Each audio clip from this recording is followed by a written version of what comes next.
aqui a promotora falou, os policiais disseram também, que a vítima Renan, ele, quando foi tentar identificá-lo, encontrou certa dificuldade para identificá-lo. Isso acontece, senhores, quando a polícia pega um meliante, um bandido. Normalmente, se for um bandido, se for um criminoso não profissional, não cuidadoso, é identificado facilmente.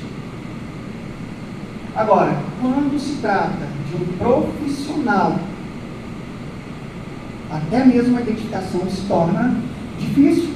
Os próprios policiais disseram isso aqui. Não foi fácil identificá-lo. Não foi fácil da gente saber quem é o Renan. Por quê? Porque era uma pessoa que tinha crime como profissão. E ao ser pego e não ser identificado, isso se torna uma grande vantagem para ele. Renan não tinha endereço, também típico dos profissionais do crime.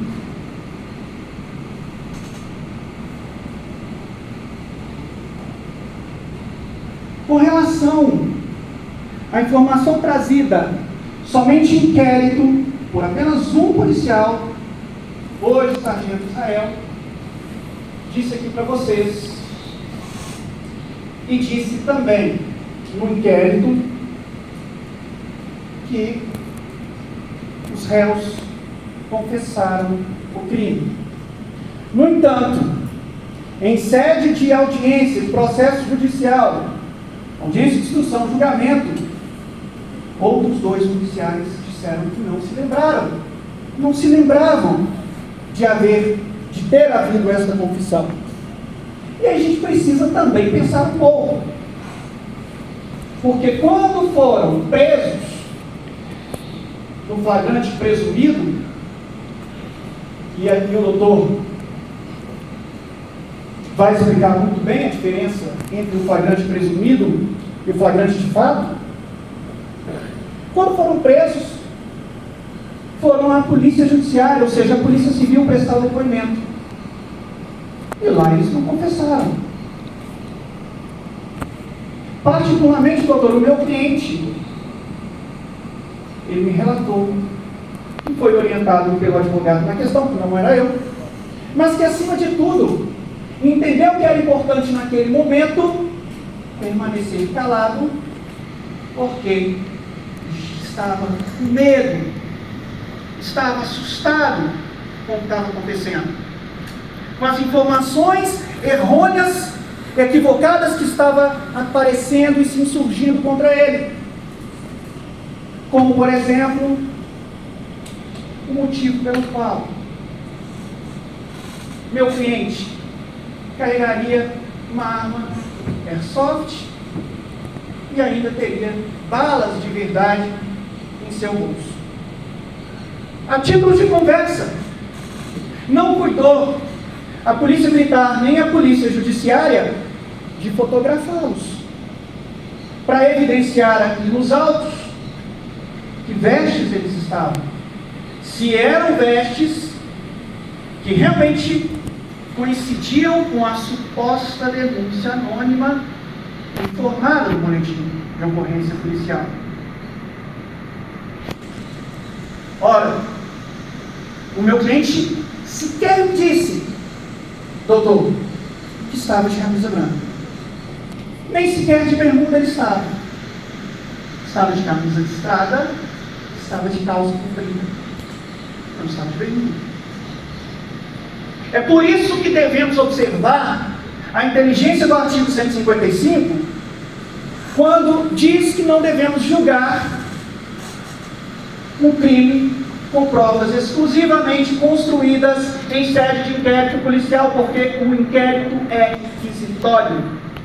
Não há contraditório nesta fase. Não há ampla defesa nesta fase. Inclusive é tão interessante que eu vou mostrar para vocês que o relatório policial construído pela Polícia Civil entrou em contradição com a perícia apresentada. Segundo o relatório policial, o local do crime foi preservado. Já na perícia realizada, foi minimamente preservado. Não se encontraram cápsulas no local. Embora tenha a doutora promotora de justiça dito aqui para vocês que fora feita a balística e que os projéteis encontrados no corpo da vítima eram de uma arma calibre 38, não foi feito. E aí eu achei sensacional a pergunta feita por um de vocês. Não foi feita a chamada balística interna. O que é a balística interna? O que é isso? A balística interna é aquela que é possível identificar as armas de fogo que vieram aos projéteis, sua origem, podendo identificar inclusive o chamado padrão, que ocorre quando se pode afirmar sem qualquer dúvida que foi disparada de determinada arma. Isso porque, senhores, quando falamos de perícia e falamos de balística, quando uma arma é disparada, este projétil deixa na arma uma impressão digital, uma marca. Essa balística interna também não foi realizada. Mas o que isso tem de relevante para os autos? Sabe o que pode dizer para nós? Que se não foi possível identificar que aqueles projéteis vieram exatamente daquele revólver, podemos hipotetizar, doutor Ramos, podemos hipotetizar que Renan, vulgo Paulista, pode ter sido morto em qualquer outro lugar e simplesmente ter sido jogado ali na praça pelos seus algozes. Afinal de contas, desses 6 disparos, nenhum projétil foi encontrado no local pela perícia. Nenhum. Projéteis atravessam o corpo humano, é muito frágil. E ainda, a física não nos deixa mentir que não é possível que objetos desapareçam. Eles se transformam, mas não desaparecem. Portanto, não temos a balística interna capaz de identificar que a arma que foi recolhida foi a arma, justamente a arma que promoveu os disparos que assassinou o vulgo Paulista. Mas o policial disse que o cano da arma estava quente. Isso é uma informação trazida só agora. Apenas aqui. Justamente pelo único policial que traz uma narrativa diferente dos outros, que sequer era o responsável pela comissão.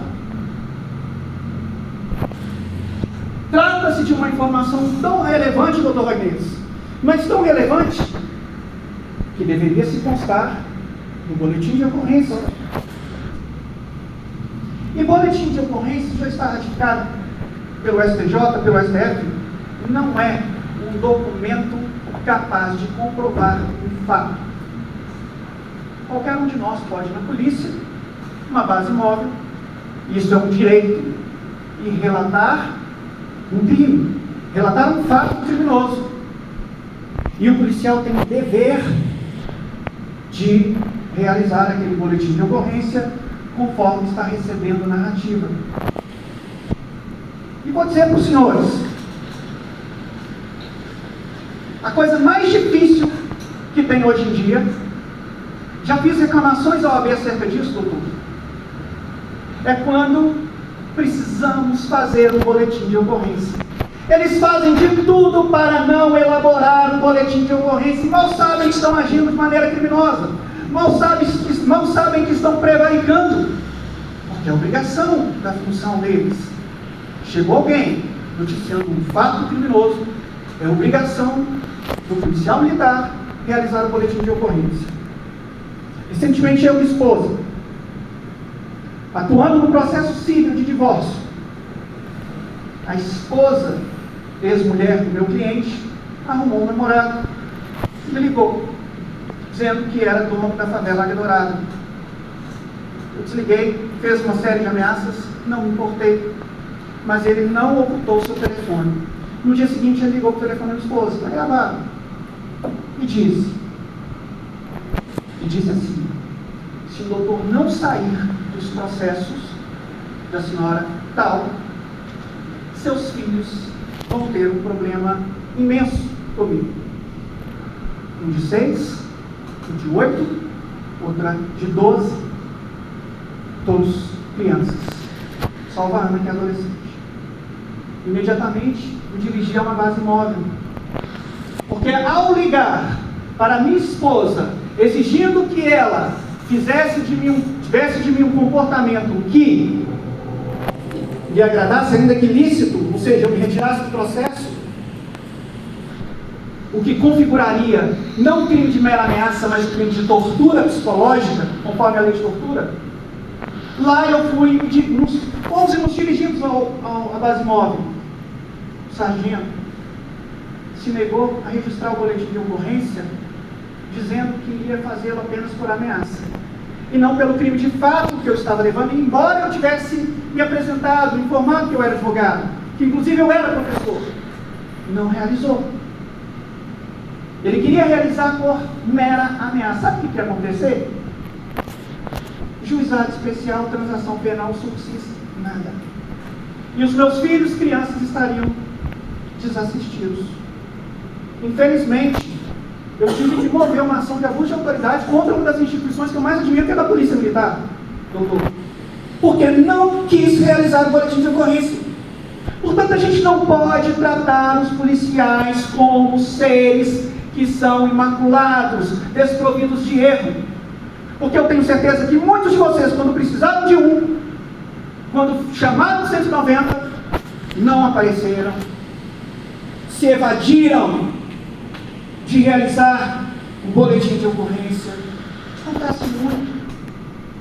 Quando oriento um cliente meu sobre um fato, faço o boletim de ocorrência, é normal, é natural que eles cheguem para mim e o policial não aceitou, ora como não. Aí eu vou lá e faço na hora. É preciso haver o deslocamento do advogado para que um cidadão tenha o seu direito cumprido por um servidor público. Portanto, há 2 pesos e há 2 medidas quando tratamos de inquérito policial, quando tratamos da atuação policial. E como a promotora com todo respeito, disse, eu fico me perguntando por que um policial mentiria. Eu também fico me perguntando por que aquele policial deixou de fazer o boletim de ocorrência, por que aqueles policiais deixaram de comparecer quando uma viatura foi chamada em uma situação de urgência. Então, em sede de inquérito policial, em boletim de ocorrência, policiais acrescentam fatos inexistentes? Sim. É por isso que existe o artigo 155 do Código de Processo Penal.